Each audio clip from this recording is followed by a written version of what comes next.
Smith, how are you, mate? We are here at Turf Moor, Burnley. 10 years ago you were doing bits for us in the conference and we got out of it, and now we're here for a Premier League game. It's good to see you. What are you up to now, mate? Yeah, up to so much at the moment. Since I've finished, I've just been sort of trying different things. I'm working at a school down the road as like a head of football, so I look after all the football programme there. I also run a sort of successful whole-day camp in the area called Active Sport, where I put on sessions for children aged 4 to 11, and I've just started a little thing where we take children on tours to grounds like this to watch football matches and different things like that, which we're just sort of looking at expanding, called Boost Sports, which is going really well. Must be quite rewarding. You know, a lot of people expect footballers to maybe go into coaching or managing, but you know, I think it's quite nice to develop those skills in the kids these days. It is, Andrew. I mean, for me, I feel like I could still offer something eventually into football. I think once I've got my coaching badges, I'm getting loads of experience in the school I'm at. I feel like I'm learning a lot about myself since I've left football, and one day, never say never, I think I could offer something back in terms of coaching and management, but that's still young as well, aren't you? Still young as well. Yeah, and I just feel like I'm learning a lot. I know there's different routes into football, but doing the sort of school PE teaching side of it, and just through, I feel like I do, read people really well in terms of, being able to get a group of guys on board. I feel like eventually, in the long term, it could be something I'll look to go back into. But let's talk about your playing days. Of course. We obviously were a little speaking beforehand in the press room about how actually your move to Luton came about. I think you said that Gary Sweet was actually probably interested in you a year or so before. It didn't happen, but eventually it did, and Paul Buckle brought you to Kenilworth Road. What do you remember about those early times at Kenilworth Road? Your debut, I think, against Hereford. Yeah, the debut was a bit of a... it sort of flew past, really. I remember the first home game at Dartford, to be honest, more than anything, and just being in awe of the crowd and just the atmosphere, and I just bought into it straight away. Although at the time, as you well know, it wasn't a great atmosphere at the club, but it gave me energy coming out of Kenilworth Road straight away, and I quickly realised that this is the place where I want to be. This suits my character, so to speak. I think you probably quickly realised that life wasn't easy as well, and I think we lost that game against Dartford. I think a lot of people, especially as we're here now and about to watch Luton playing the Premier League, that 11 years ago, losing at home to Dartford. So you're straight into it, and probably quickly realised that this is not an easy task. No, it wasn't an easy task, and we all know the conference is a tough league. One gets up. Players come and go quickly in the conference. You've got to try and build a team. John still did that really well. But yeah, for me, I knew, even though the club was struggling a little bit at the time, I knew this is for me. This atmosphere, this crowd, this club. I had a good feeling about it, and that's why I really wanted to stay. I think you showed that in your performance, especially in the centre midfield. That was the kind of the job that you were given to do, be that combative, kind of drive the team on from that forward position, I guess. Yeah, I mean, I'm the first to admit I wasn't an amazing football player, but I know that, and I'm finding this as I go now, that I'm a hard worker, and whatever I do, I work really hard at, and that's what I had to do. And to make a bit of a name for myself in football, I had to work really hard, because I wasn't blessed with great talent, and it was a tough start, to be honest, the season when John Steele came in, because I don't think, if he's being honest, that he's probably his first choice, and players came in like Solomon Taiwo, Jim Stevenson, amongst others, and I think that I had to prove myself to John Steele. Yeah, I had to prove myself, and I did, and it took a bit of time for me to win John over. I mean, you won League Two with Swindon a couple of years before, so you definitely. I think you're putting yourself down saying you didn't have much football ability, but I think as far as that's concerned, you had the experience of winning titles further up the pyramid. But as you say, the conference is a little bit difficult. But you managed to prove it that season. Yeah, I mean, we were fortunate to have such a good side. We had a good, hard-working side, as well as a bit of X factor as well, like your Luke Guttridge and your Andre Grays and Paul Benson's. I've played in teams before, been really good teams who work really hard, but then you've not got that X factor. In that season we had that, players that could change games, and I just wanted to work hard around them to try and create opportunities and to try and do all the dirty work, so to speak. Is that what John basically told you to that would be your role in the team, just to do that. That. Yeah, I mean, not in so many words, but for me it was. I think I say this to young players now that you've got to find something in your game that makes you indispensable to a team. Got to find something. Now, I was never going to score 30 goals. I was never going to whip past players, but I made it my business to be the best at closing down, to be brave, to be strong in the tackle, to be up for every game. That was what I considered to bring to the team, and that's what I worked hard on. So at the start of that season, were you thinking, am I going to be in the team? I mean, obviously John came in at the back end of last season, was looking at the squad he had. I mean, obviously you were thinking when Paul Buckle came in, he was the guy that brought you in, and then he went. Yeah, I was worried, and more so in the lower leagues when the new manager comes, they do mix things up, and that could have happened to me where, like some players, you change, and that's just the way it is. I really didn't want that to happen. I wanted to stay at Luton. I felt like I had loads to give, and I had to work really hard to prove that to him. And I think the turning point for me was the Macclesfield home game when we were losing 1-0, and I came on, and I think I just made a few tackles and sprinted around and got people going. Then after that, everything just changed for me, and I just played every week, and really enjoyed it. We've talked a lot in this series about the start of that season. It wasn't obviously the best start either, was it? But we eventually started to find our rhythm and found a way of playing, and then the rest is history. Yeah, I mean, it was a tricky start, and John's still trying to work out who could do what, but yeah, he just clicked. We had a team that worked really well in terms of, like I talked about before, the X factor, players that could score goals, leaders like Steve McNulty at the back, Tiles, players that were reliable, and it just came together. Credit to John Still for that. Is that what you were thinking when John actually nailed down that starting 11? I think we could pretty much nail down that starting 11, certainly for the first half of the season.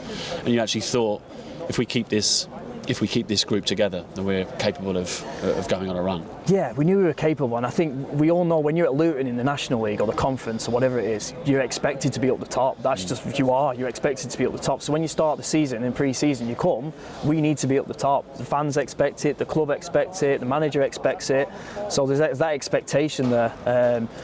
And we knew we had a good team. It just took a little bit of time, and I think Paul Benson made a big difference when he came in at that particular moment. Because I played with Benno before, I know what he brings. Again, he'll admit he's not the most skillful player, but he brings something it's a bit of what helps. Yeah, exactly that. Keeping the ball in the air, keeping the ball in this part of the pitch, which helped. So yeah, I mean, the fans play a big part as well. Always, when you've got a fan base like that, you start winning. It just, it ramps up. It's that momentum, isn't it? If you're on a run, you've been unbeaten for the last 10, 15 games, and the fans come expecting to win every week, and I guess the players also expect that. I mean, you turn up to some games, I've had it in my career, where you turn up to a game, you think, we're going to win today, and that was the case that season, where I played in teams where you've turned up and gone, well, I hope we win today, I hope we win. That was, we're going to win every week. It just felt like that. Must be a great feeling. It was great, especially the dressing room. It was great, and I think that's why it's tough now for a team like Luton in the Premier League, who've been in the Championship, expect winning every week. Coming now, you've got to get used to that. We're not going to win every week, and I can imagine that's quite tricky for the boys. But apart from obviously having the ability, I think mentally as well that season there was a winning mentality running through that squad, and the squad that John pieced together. Yeah, some real strong characters when you look back. We mentioned him before, Luke Guttridge, but what a character he was in terms of not only on the pitch, what ability he had, but it's just his character. Just to knit everyone together, to make everyone laugh when things aren't great. Bringing everyone together. He was just such a good guy, Luke Guttridge. Such a key signing. I think he was really important to that team. Boxing Day. Yeah. Barnet. Is it something that you still remember to this day? Is it something that you talk about actually still? Is it 100%, yeah. I mean, you can still see the lump on my leg there. It was a tough moment. People ask me still about it. The kids at school I work at, pointing out, what's that? There's a bit of a lump on you there, Mr. Smith. And I have to tell that. To be fair, I tell them the story, and it was. I think it helped me in some ways.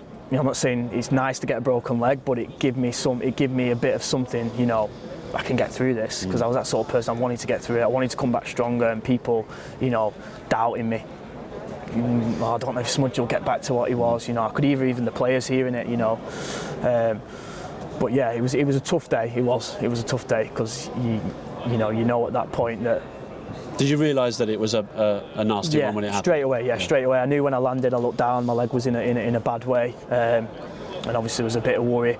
And I just remember the boys pushing and shoving around each other, and yeah, I knew straight away it was a bad one. Is this something that goes through your mind in that moment, or?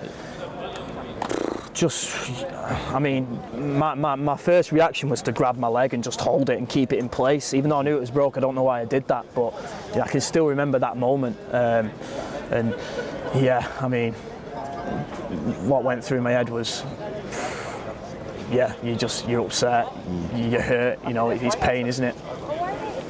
And I think after you were stretched off the pitch, I think the lads got into a huddle on the pitch. There was a kind of a real, from that point, I think there was a real togetherness that were like, yes, we've got to do this for Smudge now, not just for that game, but for the rest of the season as well. Did you feel that love? I could feel that 100%. I got a message from the boys, you know, and they're amazing. The manager was amazing. Everyone got me. The fans, you know, the amount of cards that I've still got today from fans saying, you know, it touched me, to be honest, because I felt, you know, really appreciated, and I've still got the cards at home now, and you think, wow, you know, fans writing to you about, you know, the injury and what happened. Yeah, fantastic, fantastic the support I received.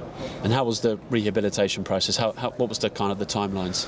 Yeah, I mean, for me, I was straight on to anyone who I could speak to about a broken leg. I was straight on to him asking, how long is this going to take? I was adamant. I had a good friend of mine called Martin Salisbury, and we had this saying between us that if it doesn't help the leg, don't do it. And I literally lived by that. I went back home to Preston. I set a gym up in my house. I ate everything that he could eat that would help the leg. I didn't eat anything bad. I was doing everything I could to get that back. I was working so hard behind the scenes.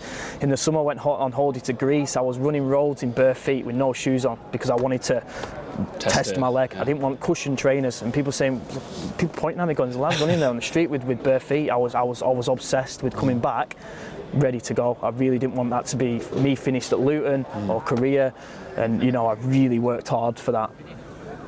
How frustrating was it then, therefore, to then see you played a big part of it up until that point? I guess you were still proud of the lads for finishing the job and getting Luton out of the conference. Yeah, I was delighted. They got promotion. Of course, you're a little bit, you know, you want to be a part of it. I tried to be a part of it as much as I can, getting involved with the lads, and yeah, it was. But they carried it on, you know, and the minute they won promotion, I'll be honest, my brain turns to next season, I'm ready to go. People going on holiday celebrating, I wasn't. I was thinking, right, what do I need to do? And it's a step up for you as well, back in the football league. Exactly that. Coming back from a broken leg, I knew, because like I said, I read people, I know managers are going to think, how's he going to be? I know people they're going to bring replacements in. I know, you know, players are going to think, well, I don't know about Smudge. So these things ring around in my head, and it drove me to work that extra bit to get right. And that rehabilitation process, you kept working on it, and then for that last game of the season at Hyde, you come on for the final minute. How did that come about? Did John, obviously you were improving your fitness at that point, and then how did John kind of handle that situation? How did that come about? Yeah, I mean, I was back in training, but don't think I was quite, you know, I didn't have that match fitness. Usually play a reserve match or whatever. We'd won the league. John still put it to me, do you want to come and sit on the bench, see how it goes? You could potentially come on. You've done the training, you've done the contact. How do you feel about that? I was like, absolutely love to. That would be amazing. That'd be amazing. Great feeling. Even just warming up before the game, it was just. It was a lovely feeling. Come back. Yeah, I'm here. I'm back with the boys, you know, training, and this because I live for the match days. Training, yeah, I do it because I needed to, but the match day feel, like just being here tonight, you know, I love that, the match day feel. It's what I played for. And that reception when you came on? Yeah, amazing. The fans were great.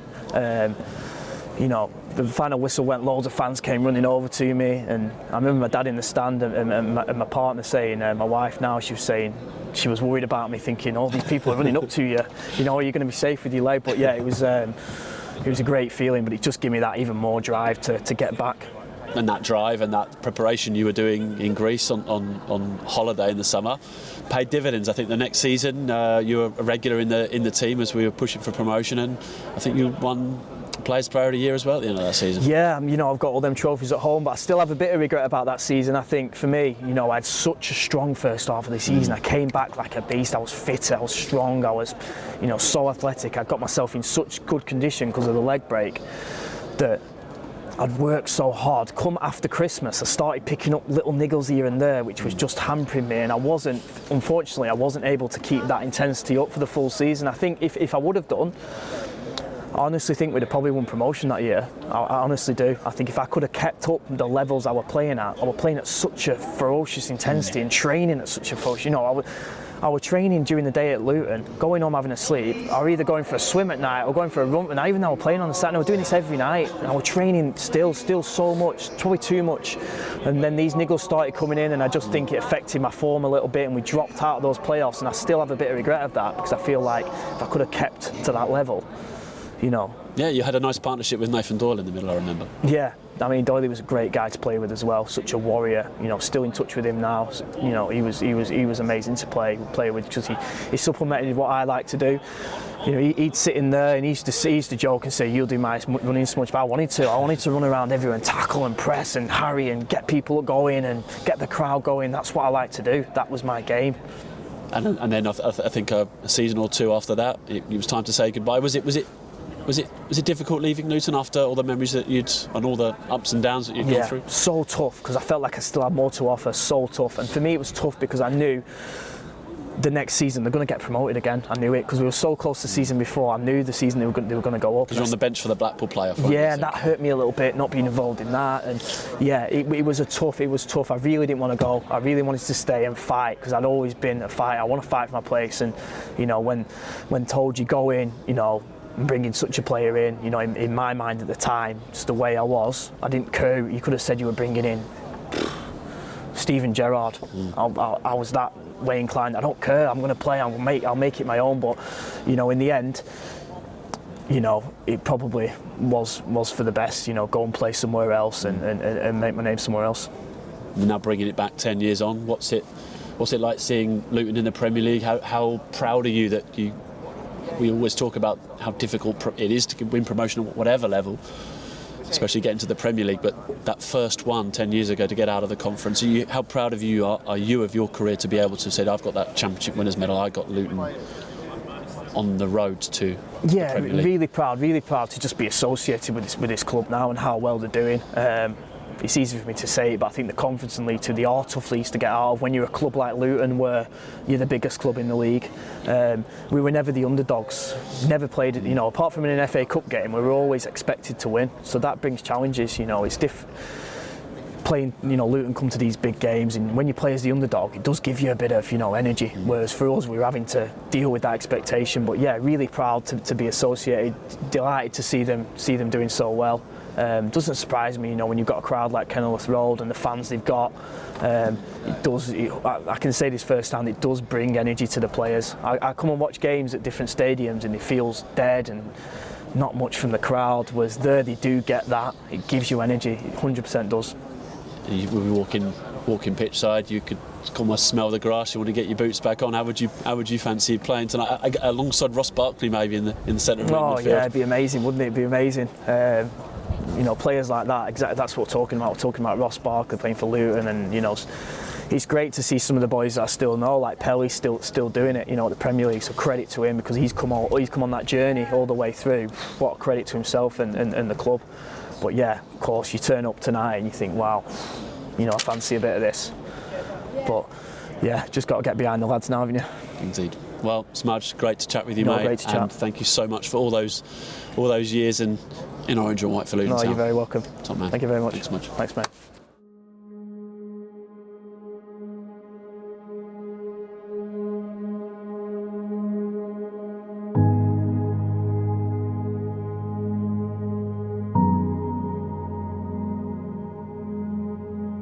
Off the ball, Tom Lockie's gone down here. The referee has stopped the game.